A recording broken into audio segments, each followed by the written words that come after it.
9h, 10h30 sur Radio Espace Guinée, retrouvez les grandes gueules ou le débat citoyen sur la radio d'opinion. Savoir et comprendre l'actualité. Voilà, encore une demi-heure à passer ensemble sur cette antenne. Vous êtes à Cancan, vous nous écoutez à modulation de fréquence sur 99.9, Radio Espace Cancan donc. On le disait en titre au soir de sa carrière politique, où elle donnait pourtant au moins pour un boulard d'honneur.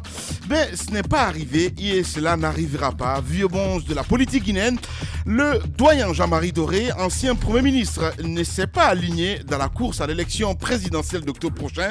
Et donc, pourquoi a-t-il renoncé à se présenter candidat? De quel œil observe-t-il la préparation de ce scrutin majeur? Jean-Marie Doré, si tout va bien dans un instant, nous allons la voir chez les GG. Marie-Madeleine Djoubaté, seule femme dans la course à l'élection présidentielle d'octobre prochain, la secrétaire générale du Parti des écologistes de Guinée a fait acte de candidature hier auprès de la Cour constitutionnelle. Qui est-elle? Qu'est-ce qui motive sa candidature? Quel est son projet de société pour la Guinée? Entre autres, des questions posées ce matin chez les GG. Madame Marie-Madeleine Djoubaté, candidate à la présidentielle guinéenne, donc elle va s'assumer ce matin chez les GG. Beaucoup de mails, beaucoup de messages aussi. On va essayer de faire un saut là-dessus. Salut Lamine, je ne suis pas d'accord avec Roby et Hiero. Jean-Marie a compris qu'il n'y aura pas d'alternance et que le RPG remportera dès le premier tour. Mamadou Dianakaba donc qui nous envoie ce message en direct chez les GG. Bonjour Lamine, c'est Diaby Ibrahima depuis Taouia. Je remercie Dieu de nous avoir choisi Alpha Condé car sans lui, avec cette opposition, c'est vraiment dommage. Donc Diaby qui nous envoie ce message en live. On a cet autre message aussi. Bonjour les GG. Je félicite la dame qui a pris l'initiative de se présenter à l'élection présidentielle. Donc c'est Ivoirien qui nous envoie ce message. Bonjour les GG. Roby tout touche bien les vrais... Qu'est-ce que j'avais dire? Les vrais plaies du courage. Boubacar Sidi Diallo depuis Sangaridi qui nous envoie ce message en live. Bonjour les GG. Quel message pourriez-vous adresser aux ministres des Travaux publics avec leur entreprise Guico Press ou OAS? Voilà. On va continuer le débat. Jean-Marie Doré, on va essayer de le joindre dans un instant, mon cher ami. Ouais, Jean-Marie Doré, donc on l'a dit, on l'a redit. Et c'est quand même une surprise qu'il ne se soit pas présenté à l'élection présidentielle. Et il n'est pas n'importe qui, il n'est pas un homme politique tombé de la dernière pluie sur l'échiquier politique guinéen. Donc on s'attendait à ce qu'il fasse donc partie de la course de cette compétition qui va avoir lieu le 11 octobre. Ce n'est pas le cas. Il y a forcément des raisons donc, qui expliquent son choix de ne pas s'aligner. Et je rappelais le fait qu'il était dans des négociations pour aller vers, le choix d'un candidat unique. Ouais. Je crois savoir que le choix est tombé sur Georges Gandhi Faragé parce que au dernier moment, ça tiraillait entre lui et Georges Gandhi Faragé. Est-ce qu'il a désisté finalement au profit de Georges Gandhi Faragé? Toujours est-il que c'est ce dernier qui est allé auprès de la Cour constitutionnelle déposer son dossier de candidature, donc il sera dans la course. Voilà. Allez, Djibril, on va essayer de joindre parce qu'on n'arrive pas. Est-ce qu'on peut appeler la dame? Voilà, parce que là, je ne comprends pas du tout. Avec le réalisateur, on me dit que le numéro sonne, il ne décroche pas. Je pense que... c'est bon alors. Allez, nous l'avons donc en direct. C'est bien sûr le doyen Jean-Marie Doré. Bonjour, monsieur le président. Bonjour, mon cher ami. Voilà, bienvenue chez les GG. On s'intéresse à vous ce matin, monsieur Jean-Marie Doré. C'est une surprise, parce que vous êtes... Beaucoup s'attendaient en effet à ce que vous vous présentiez pour une dernière fois à cette élection présidentielle. Pourquoi le choix d'y renoncer finalement, monsieur Jean-Marie Doré? Non, vous savez, j'ai annoncé lors de notre convention le contenu de nos règlements au sein du CEPAD. Le CEPAD, c'est la réunion des partis dont les leaders sont d'origine forestière. Et il avait été entendu que les partis présentaient des candidats qui seraient déposés auprès dont la liste serait déposée auprès du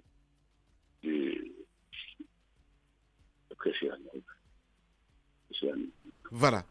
Alors, auprès du... Excusez-moi. Ouais. Il y a quelqu'un qui est rentré. Allez-y. Que les candidatures seraient déposées auprès du médiateur du CEPAD.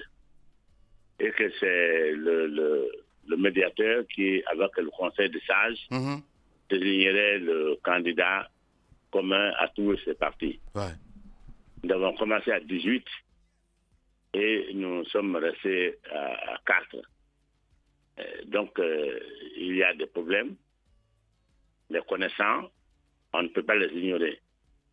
Et j'ai pensé que, bien que le choix me soit favorable, que nous ne demandions pas la direction du Conseil des sages. Voilà. Ça nous étonne, non? Voilà. Miko n'est pas activé. Hein. Ça nous étonne, doyen Jean-Marie Doré, de savoir que vous êtes engagé quand même dans des tractations à relan communautaire, doyen Jean-Marie Doré. Non, il n'y a pas de secret dans un parti politique qui se veut national. Vous avez des structures internes à chaque parti, et en Guinée, et où en Basse-Guinée, les notables interviennent dans le choix des candidats. Et le Fouta fait un peu exception. La moyenne Guinée n'échappe pas. Et donc, je ne vois pas pourquoi on ferait le procès au forestier. Oui, mais pourquoi un regroupement de leaders politiques d'origine forestière, doyen Jean-Marie Doré? Ça nous étonne de voir... Non, absolument. Là où ils sont censés recruter le plus largement possible, c'est en forêt. Vous ne pouvez pas ignorer bien sûr. Une zone où vous avez 50% vous tout seul et aller semer, n'est-ce pas, dans les rocailles où vous ne pourrez récolter que 1%. Ça, c'est le pragmatisme qui existe là. Vous êtes pragmatique en même temps, vous êtes pragmatique en même temps, vous êtes réaliste, doyen Jean-Marie Doré. On a envie de comprendre. Il y a Roby qui a évoqué il y a un instant une question, le cas d'Addis, à se dire les cartes sont finalement redistribuées du côté de la forêt. Quelle est votre lecture là-dessus, Jean-Marie Doré? Écoutez, nous aurons l'occasion de parler de cette affaire abondamment. Non, mais Monsieur Jean-Marie Doré, il est important de savoir. Vous parliez tout à l'heure du CEPAD, qui regroupait tous les leaders politiques de la forêt et dont le choix devait porter sur un candidat. On a attendu jusqu'à la dernière minute puisque finalement c'est Papa Koli qui a présenté sa candidature. Nous, la question est de savoir est-ce que le choix est tombé sur lui? Ça, c'est première question. Deuxième question, est-ce que... Le choix est tombé sur celui... Non. Pour l'interprétation des décisions du CEPAD, le choix n'est pas tombé sur quelqu'un qui n'est pas proclamé candidat. Le choix est tombé sur quelqu'un qui est candidat. C'est qui ce quelqu'un? C'est Georges Gani Faragé? Bien sûr, ça veut dire que le Conseil des sages l'a choisi. Et vous êtes tous inclinés de notre structure. Vous êtes tous inclinés devant cette décision. Si on l'a proclamé candidat, c'est qu'il a été désigné ainsi par le Conseil des sages. Il n'y a pas à chercher au-delà. Si quelqu'un d'autre dit qu'il a été proclamé élu, ça, c'est pour sa consommation personnelle. Bien. Mais vous avez déjà fait votre choix. Le Conseil des sages a dit que c'est Gandhi, c'est Gandhi. Voilà. Allez-y, Moussa Moïsi, là. Vous allez donc travailler à ce que Gandhi soit porté à la tête du pays, mais en même temps... Non, attention. Ouais. Attention, monsieur. Je vous écoute. Il faut être honnête dans tous les compartiments du jeu.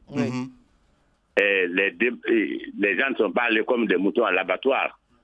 Il y a eu des débats, et dans tout débat, vous voyez des teintes, n'est-ce pas, du oui total au oui mais, vous comprenez?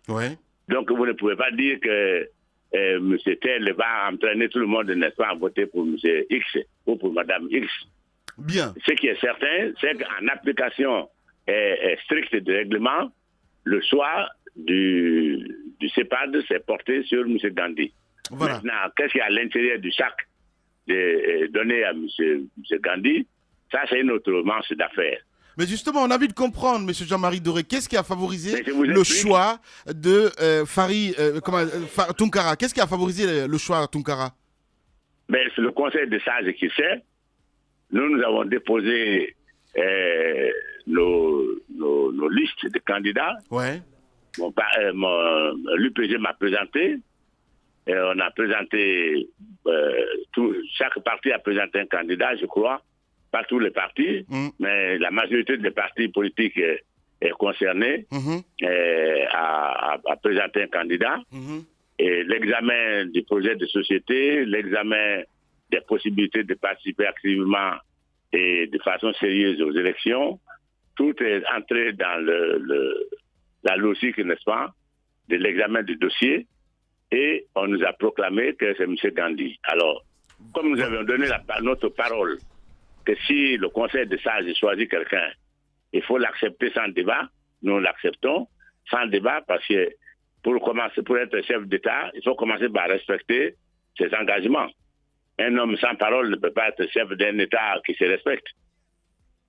Voilà, doyen Jean-Marie Doré en direct ce matin chez les juges. Allez-y Moussa Moïsila. Ce que le Conseil des sages donc, de la forêt a décidé va être scrupuleusement respecté. Le Conseil des sages du CEPAD. Le Conseil des sages du CEPAD sera scrupuleusement respecté. C'est compliqué donc. la forêt, finalement. Il y a CEPAD, il y a encore... Qu'est-ce que ça veut dire scrupuleusement? Oui, scrupuleusement respecté. Alors, deuxième question. De respect. Ouais. Alors, non, vous qualifiez le mot respect. Bien. Moi, je ne qualifie pas. Je vous dis... Et sa décision sera respectée. Si vous dites scrupuleusement, ça en ajoute, qui n'est pas de moi. Ça marche, c'est un rajout qui n'est pas de vous. Alors, doyen Jean-Marie Crié, le CEPAD, est-ce qu'on peut dire que cela est une forme de protestation, d'expression d'un mécontentement ou d'une discrimination positive? Voilà, parce que la forêt a été émaillée par plusieurs violences. Doyen Jean-Marie Doré, il y a un fils de la forêt qui ne peut plus gagner le bercail. Il y a eu des événements assez douloureux en forêt, Zogota, Galapay et j'en passe. Est-ce qu'aujourd'hui, vous êtes dans une politique de victimisation et de dire peut-être à notre tour de manger? Non, s'il vous plaît. Je crois qu'on se connaît assez. Je n'entre pas dans ces jeux-là. Que c'est notre tour. En démocratie, ce n'est pas le tour de quelqu'un. C'est le tour de celui qui est élu. Vous comprenez? La même famille, comme en Amérique, vous voyez la famille George Bush.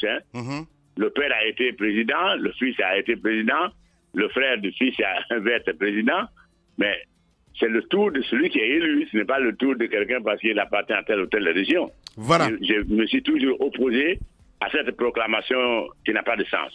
Le président de l'IGP, l'UPG, en direct ce matin sur le GG. Allez-y, madame. Alors, monsieur Doré, moi, ma question porte surtout la réelle politique. C'est vrai que vous parlez du CEPAD. Vous avez parlé du CEPAD, ça veut dire que ce n'est pas toute la forêt. Il y a également d'autres candidats de la forêt, notamment Dr Faya Milimono, notamment Papa Koli Kourouma. Est-ce que vous pensez que, ce message qui a été lancé par les doyens de la forêt, notamment du CEPAD, sera bien suivi? Parce qu'il faut penser aussi à l'expérience du candidat. Peut-être que vous étiez plus adulé, vous aviez plus d'expérience en la matière. Est-ce qu'on a pensé à cet aspect-là en choisissant Georges Gandhi Faragé? Écoutez, si vous m'avez laissé terminer, la réponse est déjà donnée. Quand on parle des doyens de la forêt, il y a des doyens là-bas qui sont aptes à régler tous les problèmes du village, mais qui ne peuvent pas régler les problèmes nationaux. C'est une question de niveau. Ce que je vous dis, quand un parti politique donne son oui, c'est à la suite d'un débat. C'est dans le cadre de ce débat qu'il faut connaître l'importance du soutien. Je ne suis pas là pour vous parler de ces détails-là. Je vous explique comment on est arrivé au choix de M. Gandhi. Il y a eu plusieurs candidatures, la candidature de M. Dadis, de Jean-Marie Doré, de M. Teliano, puis d'autres encore, de M. Gandhi, etc. Même M. Papakoli ne pouvait pas faire partie de ces jeux-là, puisque lui avait déjà quitté le CEPAD. Vous comprenez? Parce que les gens viennent maintenant parler de CEPAD. Non. Les partis qui étaient dans le CEPAD, c'est ceux que j'ai nommés. Et parmi eux, pour des raisons qui tiennent à l'analyse des membres du conseil qui sont déjà avisés, ils ont préféré donner leur soutien, leur approbation à M. Gandhi plutôt qu'à un autre. Et nous ne pouvons pas, nous avons pris la décision de ne pas aller au-delà de cette présentation. Vous comprenez? Bien. nous devons respecter nos engagements. Bien. Le premier engagement, c'est que quand le conseil de sages choisit quelqu'un, si on est un membre du CEPAD responsable, il ne faut pas demander des explications au conseil. Il faut l'accepter comme ça. Eh bien, on imagine bien. Le pays commence par le respect, la parole donnée. Doyen Jean-Marie, on imagine bien que vous êtes un membre responsable du CEPAD et partant de là, on s'imagine bien Doyen Jean-Marie Doré s'incliner donc devant cette décision et apporter tout son soutien à celui qui a été le choix du CEPAD, donc en l'occurrence M. Georges Gandhi Faragui. Est-ce que vous allez batailler, ferrailler dur pour faire en sorte que M. Georges Gandhi Faragui ait toutes ses chances à cette élection présidentielle? Je suis un notable de la République et je suis respectueux, je suis totalement respectueux de l'opinion des gens. L'UPG est une structure politique. Elle donne son engagement dans des négociations à l'extérieur avec des arguments qui ne peuvent pas être toujours compris par le militant simple. Bon, c'est le rassemblement des militants simples qui forment l'ossature du parti. Mais les militants nous font confiance, mais nous ne pouvons pas leur imposer de voter dans tel ou tel sens. Tous les partis guinéens recèlent en leur sein des hommes d'État capables de mener notre pays vers le bonheur. Oui, mais monsieur Jean-Marie, la question est pourtant très simple. Vous êtes membre du CEPAD. Vous nous avez dit tout à l'heure que Georges Faragui a été désigné par le collège des chasses. Donc, nous attendions à ce que vous nous disiez que vous allez travailler fondamentalement pour lui. Si c'était votre parti, l'UPG, vous l'auriez fait autant. Mais écoutez, moi, j'ai donné mon accord, c'est parce que je me plie aux exigences du Conseil des sages. Maintenant, vous allez dans des détails qui sont prématurés pour moi. Parce que je dois rendre compte à mon parti des décisions, des circonstances dans lesquelles on a pris la décision. Et c'est seulement après cela que nous allons entrer dans la danse pour expliquer le sens de nos votes à venir. Voilà. Alors, Doyen, on va revenir sur cette question brûlante. Voilà. C'est pas une course de vitesse. La Guinée est déjà un pays très compliqué et elle ne se gère pas par des oui et des non. Bien. Il faut aller dans la complexité des problèmes tels qu'ils se posent à nous et leur trouver des réponses aussi complexes. Voilà. Alors, en parlant de complexité, je vous ai posé la question tout à l'heure en début, à savoir un petit peu le cas d'Addis. On a dit que les cartes sont redistribuées du côté de la forêt. C'est bien de toucher la plaie. Votre analyse, votre observation là-dessus, parce que c'est bien beau de dire, les sages ont désigné Tunkara à la fin du compte. Mais bon, quoique, le cas d'Addis, je pense que Dadis n'est pas à négliger, non? Mais écoutez, discutons dans le concret. Dadis est un jeune frère sympathique que j'aime bien, mais sa candidature se pose dans un contexte où il ne peut pas officier. Il faut qu'il soit ici, que les médecins guinéens l'aient examiné, qu'ils aient établi un certificat médical, parce que c'est très important. Il y a une nouveauté, n'est-ce pas, dans le contexte juridique aujourd'hui. C'est le Conseil constitutionnel qui valide des candidatures. Or, il n'a pas produit ces documents établis par les médecins guinéens. Donc, rien que ça le met de côté. Oui, mais déjà à distance. Déjà à distance. Oui, mais le refus, Monsieur Jean-Marie Doré, on a l'impression que le refus du retour, enfin, l'absence de Dadis sur l'échiquier politique en Guinée est interprété comme une espèce de consigne de vote. Le problème comme ça, on va le fausser. On va fausser le problème. Nous discutons nous nous intéressons à l'affaire de Dadis parce que c'est un de nos frères. Mais il n'est pas au-dessus des autres candidats de la forêt. Vous comprenez? Je crois que les gens qui veulent aider Dadis font des excès qui vont à contre-courant de l'intérêt profond de Dadis. En clair. Ça aurait été vous auriez fait quoi? Sa candidature à la candidature, donc il s'est soumis au règlement du CEPAD, mais il n'a pas été plus loin que ça. Le CEPAD a mis de côté son dossier, comme le dossier des autres candidats qui n'ont pas été retenus. Mais ça ne pose pas d'autres problèmes en forêt que ça. Monsieur Jean-Marie Doré, vous posiez tout à l'heure, vous parliez tout à l'heure de la non-présence de Dadis, des dossiers médicaux, etc. Mais comment aurait pu-t-il déposer ces dossiers médicaux s'il n'était pas présent? Ça, c'est la première question. Deuxième question, pourquoi le CEPAD et tous les autres n'ont pas fait bloc pour quand même négocier son retour à un moment donné? Pour faire bloc dans un dossier, il faut le connaître à fond. On ne fait pas le dossier comme ça par sentiment. La politique, ce n'est pas du sentiment. Ouais. C'est le réalisme. Ce n'est pas le Conseil constitutionnel qui a dit à Dadis de ne pas être à Conakry.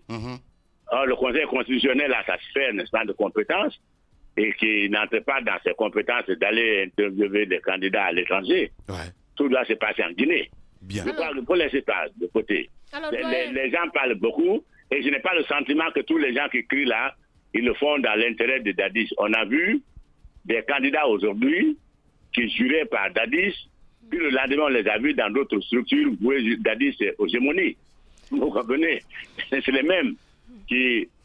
Non, écoutez, laissez tomber ça. Alors, doyen... Dadis n'est pas candidat. Non, je vous le dis ouvertement, Dadis n'est pas candidat. Il faut le laisser. Celui qui veut l'aider doit l'aider à lui trouver des arguments pour qu'il puisse retrouver la sérénité d'habiter parmi ses frères dans son village. Justement, la question va dans ce sens, doyen. La question que je voudrais poser, est-ce que vous pensez qu'en tant que politique adulé, vous avez duré en la matière, est-ce que vous estimez que Dadis aurait mieux fait d'attendre pour venir en politique? Est-ce qu'il aurait mieux fait d'attendre que le dossier 28 septembre soit clos pour créer un parti politique? Moi, je pense que tous les chemins mènent à Rome. Je crois qu'il a pris le chemin le plus long pour aller à Rome. Hein? Il y a un peu de ce que vous dites là. Mais d'une certaine manière, il y avait des étapes, selon moi. Ouais. Il fallait d'abord que sa situation soit réglée, qu'il soit un citoyen comme moi, comme vous. Et à ce moment-là, postuler sans autre préoccupation que d'aider son pays à avancer. Bien. Mais en venant dans un contexte conflictuel, avec des avancées, des reculs, avec des attaques contre des gouvernements, à mon avis, ce n'était pas la meilleure manière. Bien. Mais les gens qui ont poussé Dadis à prendre ce chemin, seuls savent pour quel intérêt inavoué ils ont mis Dadis dans l'impasse. Voilà, Jean-Marie Doré, en direct ce matin chez les GG. Allez-y, Mohamed Djibril. Alors, moi j'ai deux questions à vous poser. D'abord, une question sur Dadis. Vous dites que sa candidature a été mise de côté et que cela ne devrait pas poser de problème. Est-ce que cela signifie Comme la mienne a été mise de côté. Oui, mais justement, est-ce que cela signifie que Dadis, la popularité qu'on lui prête en forêt n'est pas aussi grande qu'on le croit? Ça, c'est la première question. La deuxième, il y a le respect des... Vous êtes mal ici, vous, hein? Oui, mais c'est un fait qu'on peut pas nier. La deuxième question, monsieur Jean-Marie Doré, il y a le respect des décisions du Conseil des sages. Il y a aussi le Jean-Marie Doré que l'on connaît instable politiquement, versatile, ondoyant. Est-ce qu'on peut s'attendre à ce que monsieur Jean-Marie Doré bascule dans le giron ou dans l'escarcelle présidentielle? Écoutez, il faut que vous sachiez, je n'ai jamais fait mystère de mes relations avec Siradiou, Bab Mandou et Alpha Condé. Ouais. Au-delà de la politique, nous sommes des amis. Il faut que cela soit clair.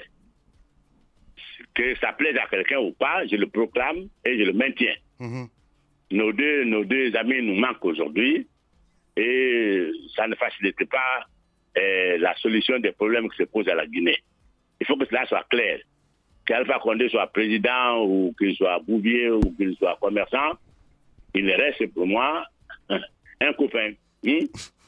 Bien. Donc, c'est pas parce que vous m'avez vu avec Alpha Condé que nous sommes en train de tisser des relations nouvelles. C'est vraiment, je vous le dis, je le proclame, nous sommes des amis. Mais cette amitié n'empêche pas que je sois critique envers lui si j'estime que le chemin qu'il prend n'est pas celui, n'est pas qui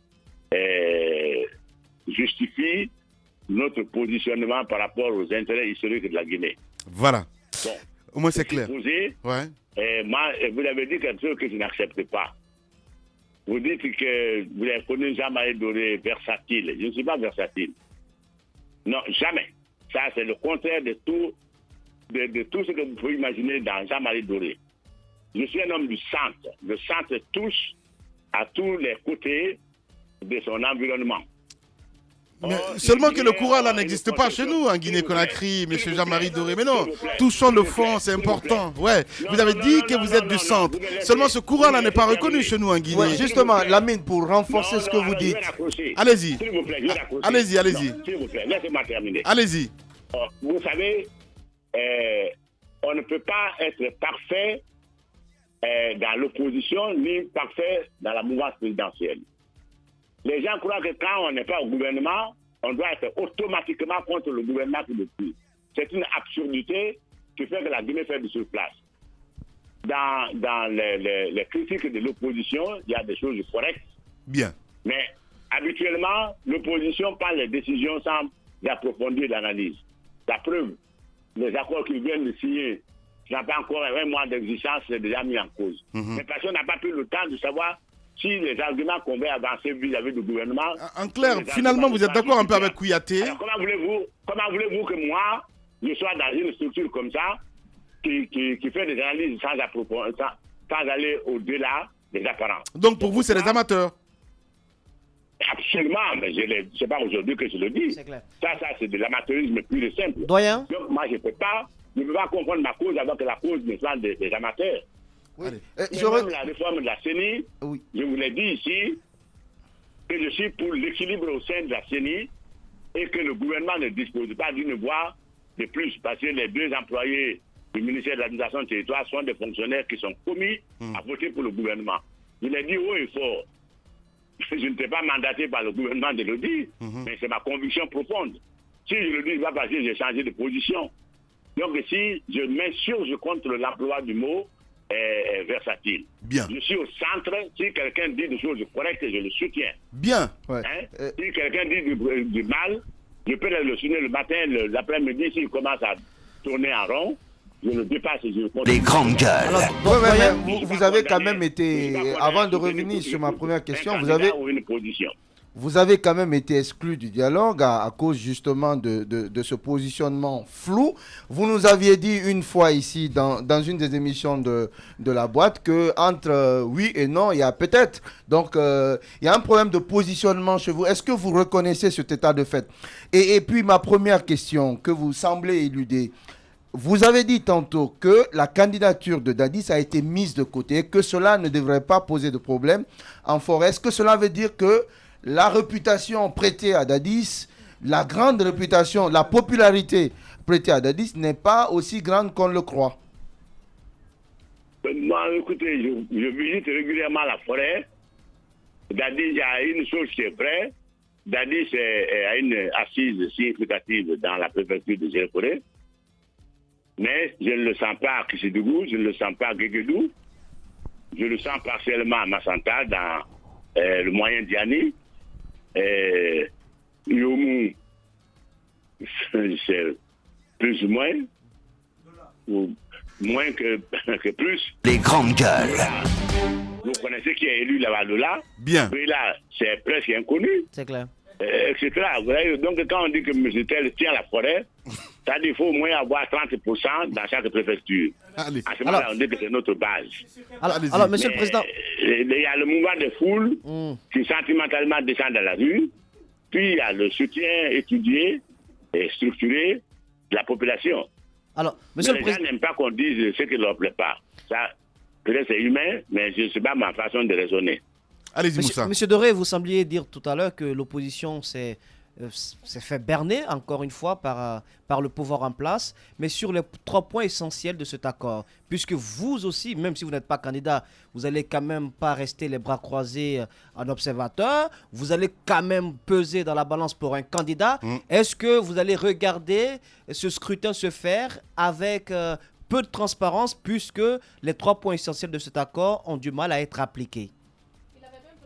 De l'opposition à cette présidentielle il y a quelque temps. Écoutez, au lendemain de la signature de cet accord, comme à l'unisson, l'opposition a crié victoire.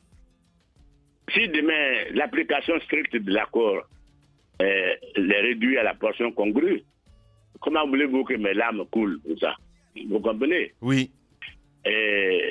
Ça, c'est pas mon affaire. Bien. Mais la Guinée doit être toujours gouvernée. Ouais. C'est ce qui est important. Voilà. Et nous souhaitons que la Guinée soit bien gouvernée. Bien. Tous les gouvernements commettent des erreurs. Ouais. Quand la droite était au pouvoir en France, il n'y a pas de mots assez durs pour condamner la gestion de la droite. Aujourd'hui, le Parti socialiste est amené à toute vitesse à adopter la position gouvernementale doctrinale des républicains. Telle est la politique. Parce que les gens veulent vivre la logique, n'est-ce pas, du combat systématique contre celui qui ne partage pas leur opinion. Et c'est pas comme ça que l'on construit une nation. Voilà. Je crois que surtout les nations comme les nôtres, il faut additionner. Il faut s'interdire les soustractions. Il faut additionner les idées de bon sens, d'où que ça vienne. Voilà. Mais ici, on veut, si vous n'êtes pas avec moi, c'est que vous êtes destiné à l'enfer. Mais on ne bâtit pas le pays comme ça. Bien. On a vu notre frère Baïdi, de l'UFR, à la présidence de la République.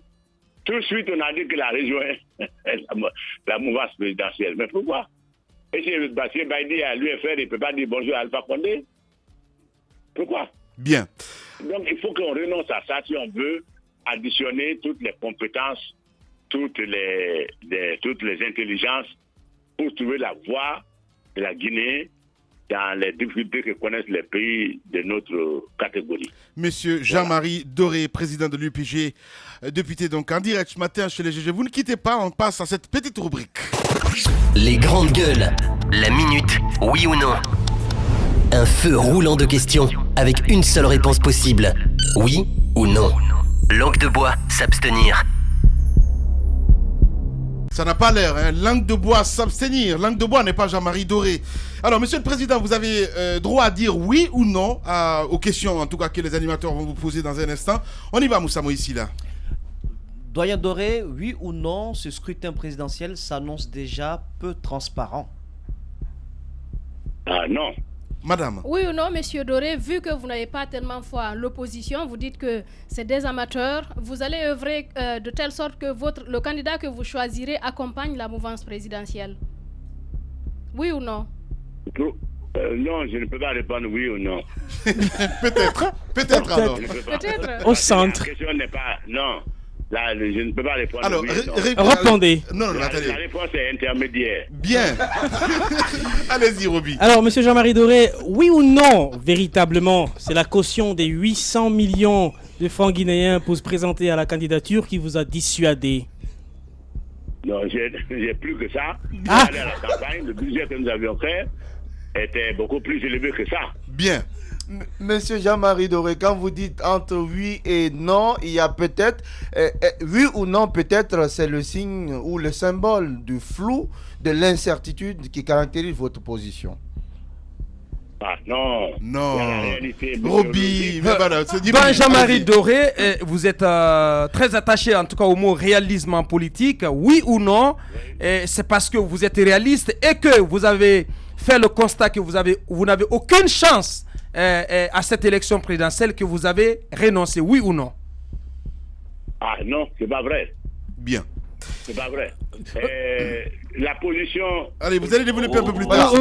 Monsieur Jean-Marie Doré, vous nous avez longtemps promis des révélations, notamment en 2010, les yaourts et tout ça, les secrets d'État, l'eau empoisonnée. Oui ou non, finalement, on vous a mis un gros bœuf sur la bouche et vous avez renoncé à nous dire exactement ce qui s'est passé? Non, c'est moi qui ai décidé parce que j'ai appris la politique comme certains ont appris à conduire les automobiles. Oui. Voilà. J'ai jugé en conscience qu'au lieu de contribuer à apaiser le climat, la révélation des dessous de cette affaire ne ferait qu'aggraver les tensions. Voilà. C'est pourquoi, à bout portant du canon, je ne dirai pas. Bien. Ouais. Toute dernière question dans cette rubrique oui ou non. Doyen Jean-Marie Doré, oui ou non, le boulevard est tout ouvert pour la réélection du sortant Alpha Condé le 11 octobre? S'il navigue bien, il n'y a pas de raison qu'il ne soit pas élu au premier tour. Dès le premier tour. S'il navigue bien, il l'a dit. S'il navigue bien. Voilà. Autrement dit, négocier. Le candidat est sujet à l'erreur. Voilà. Jean-Marie Doré, merci beaucoup en tout cas d'avoir accepté notre invitation ce matin, Monsieur le Président. Merci bien. Allez, au revoir. Politiciens véreux, fonctionnaires corrompus, promoteurs immobiliers voyous, justice passive. La Guinée devient-elle mafieuse? Les grandes gueules d'Adafo Média ne lavent pas plus blanc, mais vous permettent de défendre votre pays en vous informant. Avec les grandes gueules d'Adafo Média, dénoncez les turpitudes, nous garantissons le secret des sources. Envoyez vos documents à espacefmguinée.info, rubrique Contact. Les grandes gueules d'Adafo Média ou le socle de la liberté d'expression en Guinée.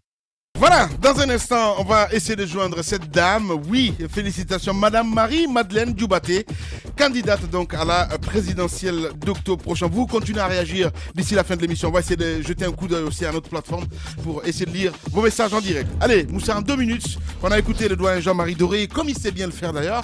Votre analyse là-dessus, votre point de vue? Démarche serpentée, moi le mot, parce que doyen Jean-Marie Doré, les acrobaties intellectuelles, il s'en sort très bien là-dedans, parce que sur des questions, il a glissé, il entend bien les questions, il sait bien les réponses qui doivent venir. Mais pour l'instant, il reste très très prudent pour ne pas qu'il soit catalogué dans un camp ou dans un autre. Voilà. Parce que ce contre quoi moi je m'insurge, c'est contre cette façon de faire de la politique en ayant des replis au sein de sa région, au sein de sa communauté. Bien. Qu'on dise que cela se fait en respectant la démocratie, c'est faux. À mon avis, parce que cette démocratie ne peut pas se faire si on n'explique pas aux citoyens, quelle que soit leur ethnie, quelle que soit la région d'où ils proviennent, si on ne leur explique pas pourquoi ils doivent voter pour nous, seulement que sur la base de son appartenance à telle ou telle ethnie. Donc je pense qu'à ce niveau, doyen Jean-Marie Doré, au regard de son expérience, au regard de tout ce qu'il a fait comme parcours politique, il ne devrait pas s'inscrire dans ce cadre, parce que les coordinations régionales, que ce soit la coordination de la Guinée forestière ou de la diaspora de la Guinée forestière, ça ne contribue pas à l'édification de la démocratie telle que nous la voulons. Allez-y, madame. On a reconnu l'homme, parce qu'on connaît son parcours politique, un véritable politique, mais il a reconnu quand même que ce que les uns et les autres pourraient qualifier d'inconstance, lui, il s'en sert, c'est une arme pour lui, pour faire de la politique simplement, ça on l'a compris. Mais l'autre chose, c'est de la réelle politique simplement. Je pense que Jean-Marie Doré, il est dans cette position, les gens l'ont critiqué et tout, mais il se reconnaît dans cette position. C'est ça aussi l'homme, je pense. Mais l'autre côté, je reviendrai là-dessus, c'est la façon dont ils font de la politique. Du coup, ça se fait partout, j'ai dit le vote est communautaire, mais là, c'est que la vraie valeur de l'homme ne ressort pas. La personne qu'on choisit juste parce qu'une communauté a décidé de choisir cette personne, on va forcément occulter les forces tranquilles de cette région. Voilà, nous avons Madame Marie-Madeleine Djoubaté en direct ce matin chez les GG Roby. Les grandes gueules. Bonjour Madame Marie-Madeleine. C'était à moi de poser la première question. On aurait souhaité donner la parole à la femme, mais moi je la vole parce que je vous félicite d'abord pour avoir eu le courage de vous présenter à la candidature, Madame Marie-Madeleine. Finalement, dites-nous, qu'est-ce qui vous a motivé avant? D'abord, qui êtes-vous? C'est important. Les Guinéens, beaucoup de Guinéens se posent la question. D'où est sortie cette dame? Qui est-elle exactement? Parlez-nous de vous, Madame Djoubaté Marie-Madeleine. Qui êtes-vous? Marie-Madeleine est une femme qui aime profondément la Guinée. Elle est venue avec beaucoup de projets de développement en Guinée. Ça fait 8 ans, 9 ans que je rame pour mettre des projets en place. J'ai commencé par l'agriculture. Nous avons commencé à cultiver à Kankan, à Morbédou, donc sur la route de Kissisgou. Nous avons cultivé aussi à Madina Oula. Nous avons cultivé à Bofa. Et nous nous sommes heurtés à beaucoup de tracasseries. Donc c'est un projet qui a été annulé, tué, je dirais. Ensuite, j'ai essayé de sauver la Sotelgui. Parce qu'il faut savoir que je suis venue avec des investisseurs qui avaient fait une proposition concrète pour éviter la faillite de Sotelgui et pour payer aussi l'Africa Coast Europe, la participation de la Guinée à la fibre optique. Et puis, un certain nombre de choses qui m'ont offusqué et qui m'ont amené à la situation de penser que si je veux voir mon pays se développer, je suis obligée de rentrer en politique parce que j'ai pas le choix, parce qu'on ne peut pas laisser le navire sombrer. Voilà qui est Marie-Madeleine. En quelque sorte, ce qu'elle m'a dit, en partie ce qu'est Marie-Madeleine, je vous félicite déjà pour cette candidature, il faut le dire. Mais vous dites que vous avez rencontré des difficultés, vous ramez au niveau de l'agriculture et tout. Mais est-ce que vous étiez installé en Guinée? Comment vous êtes parvenu à tous ces projets dont vous parliez là? Votre parcours, c'est extrêmement important. Votre cursus scolaire, universitaire et tout. Les gens ont envie de savoir qui êtes-vous. Écoutez, je suis née en Guinée, je suis née à Cancan en 1967, d'une mère française et d'un père guinéen. Mes parents ont fait naître 2 enfants en Guinée. Ensuite, mes parents sont allés s'installer en Côte d'Ivoire, où j'ai étudié jusqu'au bac. Et ensuite, donc, je suis rentrée à Paris, où j'ai commencé une activité professionnelle. J'ai dirigé un peu le service import des Galeries Lafayette comme responsable du service import pendant 7 ans. Ensuite, j'ai rejoint la direction des achats. J'ai continué dans un autre groupe qui s'appelle le groupe Omnium, où j'ai été sourceur, et donc qui m'a permis de beaucoup voyager. Et ensuite, j'ai rejoint un cabinet de consultants qui était spécialisé dans le secteur minier et pétrolier. Donc, je me suis un peu retournée vers mes racines. Et voilà comment je suis arrivée en Guinée, d'abord en tant que consultante. Et après, je me suis installée. Je suis installée en Guinée depuis 9 ans. Bien. Marie-Madeleine Djubaté, donc candidate à la présidentielle du mois d'octobre prochain, en direct ce matin chez les GG. L'autre question que moi j'ai envie de poser ce matin, c'est de comprendre, parce que vous avez donné une interview hier à Guinée Matin, un site partenaire donc à la Radio Espace, où vous dites que vous n'êtes pas politicienne et vous faites la politique en même temps. Il n'y a pas de contradiction à la Marie-Madeleine? Non, il n'y a pas de contradiction, monsieur, parce que vous savez, des fois, ce sont les événements de la vie qui vous amènent à faire certaines choses. Et de voir mon pays aussi délabré, de voir un taux de pauvreté comme ça, de voir que nous n'avons pas un système de santé efficace. La preuve, c'est que tous les dirigeants vont au Maroc pour se soigner. Pourquoi ne pas avoir de bons hôpitaux ici? Pourquoi ne pas les équiper ici? Et comment vous appelez ça? Nous n'avons pas... Pardon? Et comment vous appelez ça? C'est pas de la politique, ça? Non, c'est pas de la politique. Je suis partie d'un constat. Et puis, je me suis rendu compte que, au lieu de critiquer, il faut avoir le courage à un moment de ces actions, et à un moment, il faut se lancer. Bien. Allez-y, Moussa. Moi, je n'aime pas la situation, j'aime pas ce qui se passe. Ouais. Je veux voir des jeunes qui travaillent, pas avoir 90% de chômeurs. Et voilà, c'est tout. Donc, je me suis lancée. Marie-Madeleine est donc candidate en réaction contre la paupérisation qui bat son plein dans le pays, peut-être face aussi aux nombreux obstacles qu'elle a rencontrés dans la mise en place de certains projets.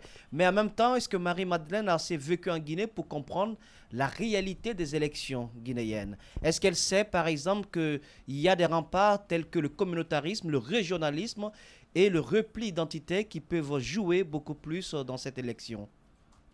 Écoutez, monsieur, je vais vous dire, il n'y a pas de communautarisme. Le communautarisme, il est né de la pauvreté et il est né aussi de l'action de certains politiciens qui n'ont pas de programme et qui jouent sur la fibre ethnique.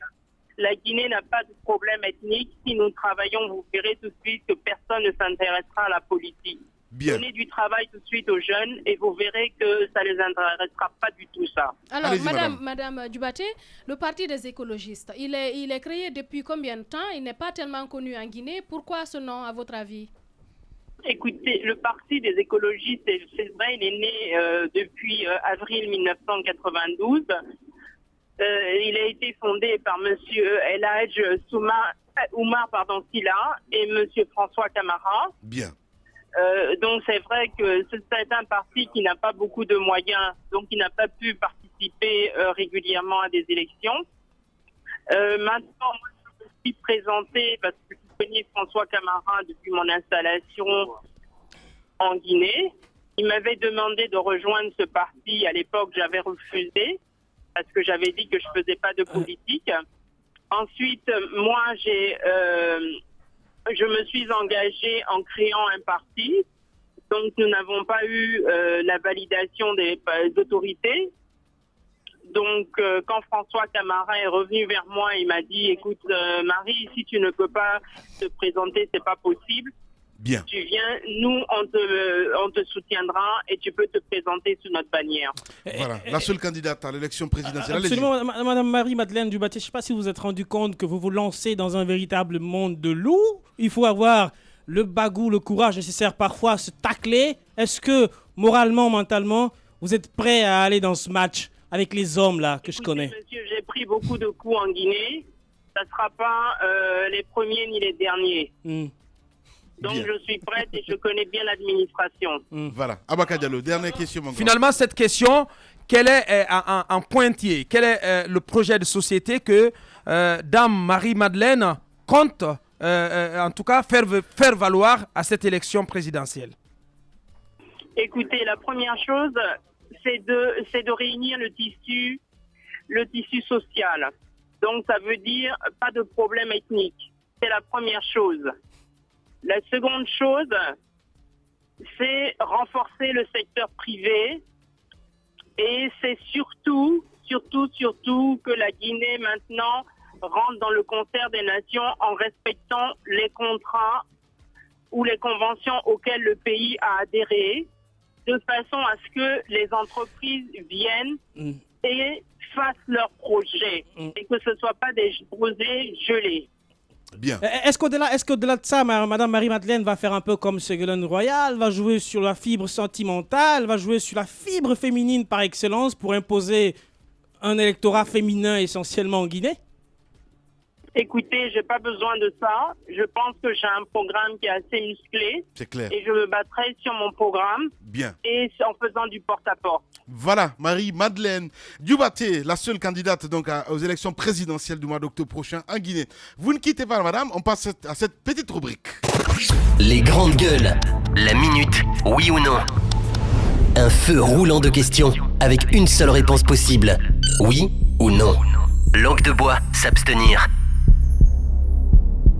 Langue de bois, s'abstenir. On a parlé français et elle est en direct ce matin chez nous. Moussa Moïse, première question à Marie-Madeleine Dubaté. Votre candidature est-elle un acte de faire valoir juste pour créer ce petit équilibre, dire aussi, oui, la femme participe au scrutin présidentiel? Oui ou non? Non. Oui ou non, madame, vous allez peut-être avec votre candidature, je le dis, faire la politique autrement, ou bien vous allez suivre les autres tels qu'ils le font en Guinée? Écoutez, je pense faire déjà oui ou non? autrement. Oui ou non? Vous développez. Plus jeune. Oui ou non? Non. Voilà, allez-y Roby. Oui ou non, en cas de second tour, lors de la présidentielle du 11 octobre prochain, Madame Marie-Madeleine va s'allier au RPG Arc-en-Ciel? Oui ou non? Non. Allez-y Djibril. Oui ou non, cette candidature n'est pas plus un tremplin qu'une volonté réelle d'être présidente de la République? Non. Aboubakar. Il se raconte que votre caution a été payée par le parti au pouvoir, oui ou non? Non, absolument pas. Voilà, c'était la question que j'avais posée. Marie-Madeleine Dubaté, beaucoup de personnes vous écoutent en ce moment. Dieu seul sait à l'intérieur du pays. Votre message en 30 secondes. Écoutez, mon message, c'est d'abord pacifier la Guinée et c'est de travailler ensemble, que tout le monde relève les manches pour qu'on travaille et qu'on remette ce pays d'équerre. Merci beaucoup, madame, d'avoir accepté notre invitation ce matin. Au revoir. Espace TV fait sa rentrée en grande pompe. Tel un coup dur, un combat, une campagne. Ça doit être mon karma, jamais apaisé. Salut à tous, Shuriken du groupe IAM, on est sur Espace TV, en Guinée-Conakry.